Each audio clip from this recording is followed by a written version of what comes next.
Friends, இன்றைக்கி ரொம்ப அலைச்சல் தான். இன்றைக்கி தான் ரொம்ப ரெஸ்ட் எடுக்கணும்னு நினச்சிருந்தேன். காய்கறி வாங்க கூட போகக்கூடாதுன்னு நினச்சிட்ருந்தேன். இன்னொரு நாளைக்கு வாங்கிக்கலான்ட்டு. திடீர்னு ஒரு 11 மணி வரைக்கும் படுத்து தூங்கிட்டு தான் இருந்தேன். நல்லா டேப்லெட் போட்டு. கடைசியில் பார்த்தா வெளியில் ஒரு கதவு தட்டுற சத்தம் கேட்டுச்சு. வெளியில் போய் பார்த்தா ஹவுஸ் ஓனர் வந்து வெளியில் எஸ்ஐஆருக்கு வந்து ஃபார்ம் கொடுக்குறாங்கன்னாங்க.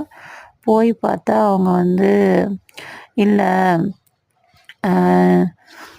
உங்களுக்கு என் பேர் வரலை, நீங்கள் வந்து ஃபஸ்ட்டு இருந்த வீடு தெருவில் போய் பாருங்கன்ட்டாங்க. எங்களுக்கு இந்த 3 தெரு மட்டும்தான் கொடுத்துருக்காங்க, அந்த தெருவுக்கு வேறு ஆள் வருவாங்க அப்படின்ட்டு. நானும் போய் தெரு தெருவாக அலைஞ்சிட்டு வந்தேன் இன்றைக்கி ஃபுல்லாக.